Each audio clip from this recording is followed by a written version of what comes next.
پیارے بچوں، آج میں آپ کے لیے بہت ہی دلچسپ کہانی لے کے آئی ہوں۔ ایک دفعہ کسی جنگل میں ایک چڑیا رہتی تھی جس نے اپنا گھونسلہ ایک درخت پر گھنی شاخوں کے درمیان بنایا تھا۔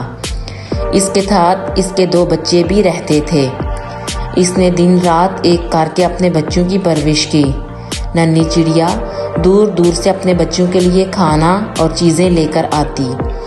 چڑیا کو اپنے بچوں سے بہت پیار تھا۔ وہ دن کے وقت اپنے بچوں کو گھر سے باہر نکلنے نہیں دیتی تھی اور رات کو اپنے پروں میں چھپا کر ان کو سلاتی۔ اب بچے بھی کچھ بڑے ہو گئے اور اپنی زبان سے چوں چوں کرنے لگے۔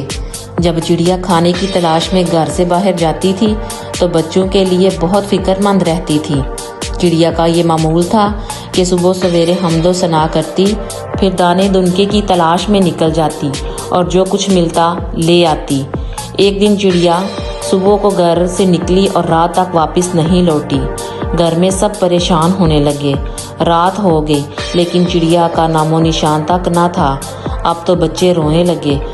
جب چڑیا کھانے کی تلاش میں گھر سے نکلی تھی تو وہ ایک جال میں پھنس گئی تھی۔ ایک بچے نے اسے جال سے نکال کر پنجرے میں بند کر دیا اور اس سے کھیلنے لگا۔ جب شام ہوئی تو بچے نے چڑیا کو پنجرے سے نکالا اور اس پر لال رنگ پھیرنے لگا۔ جب چڑیا کا سارا جسم لال ہو گیا تو اس نے چڑیا کو چھوڑ دیا۔ چڑیا نے آزاد ہوتے ہی اللہ کا شکر ادا کیا، لیکن اب تو رات ہو چکی تھی، اس لیے اس نے رات ایک باغ میں گزاری اور صبح سویرے گھر کی طرف چلی۔ لیکن جوں ہی وہ گھر پہنچی تو اس کا لال رنگ دیکھ کر بچے ڈر گئے۔ چڑیا نے لاکھ سمجھانا چاہا کہ میں تمہاری ہی ماں ہوں، لیکن کسی نے اس کی نہ سنی اور دوسری چڑیا نے آ کر اس کو اسی کے گھر سے باہر نکالنا چاہا۔ چڑیا زور زور سے رونے لگی اور بہت پریشان ہوئی۔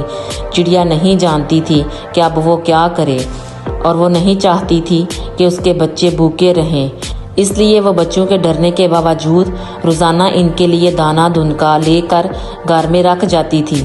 ایک دن جب وہ جنگل کی طرف دانے کی تلاش میں جا رہی تھی تو اس کی ملاقات ایک پری سے ہوئی۔ چڑیا کو دیکھ کر پری نے کہا، بہن چڑیا، تم بہت پریشان اور دکھی نظر آ رہی ہو۔ چڑیا نے سارا ماجرا کہہ دیا۔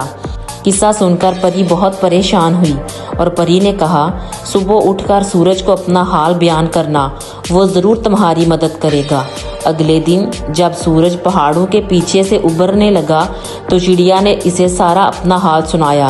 چڑیا کا حال سن کر سورج کو بہت دکھ ہوا اور وہ بہت پریشان ہوا۔ پھر اس نے چڑیا کو کہا، کل آسمان پر بادل چھائیں گے اور بارش بھی ہوگی، تم اس بارش میں نہانا اور اس بارش کے پانی کی وجہ سے تمہارا سارا رنگ اتر جائے گا۔ اگلے دن چڑیا نے ایسا ہی کیا۔ جب بارش آئی تو چڑیا خوب بارش کے پانی میں نہائی اور اس بارش کے پانی کی وجہ سے اس کا سارا رنگ اتر گیا اور اس کا اصل رنگ واپس آ گیا۔ چڑیا اپنا اصل رنگ دیکھ کر بہت خوش ہوئی اور اپنے گھر کو واپس چل پڑی۔ بچے اپنی ماں کو صحیح سلامت دیکھ کر اس سے چمٹ گئے۔ ماں نے بچوں کو بہت پیار کیا اور پھر اپنا سارا حال اپنے بچوں کو سنایا۔ بچے بہت شرمندہ ہوئے اور اس سے معافی مانگنے لگے۔ چڑیا نے سب کو معاف کر دیا اور پھر وہ پہلے کی طرح ہنسی خوشی زندگی گزارنے لگے۔ پیارے بچوں، اس کہانی سے ہمیں یہ سبق ملتا ہے کہ ہمیں کبھی بھی کسی پرندے کو قید نہیں کرنا چاہیے اور نہ ہی پرندے کو کوئی رنگ کرنا چاہیے، کیونکہ ہو سکتا ہے ہمارے چھوٹے سے کھیل کی وجہ سے پرندے کو بہت سی مشکلات کا سامنا کرنا پڑے۔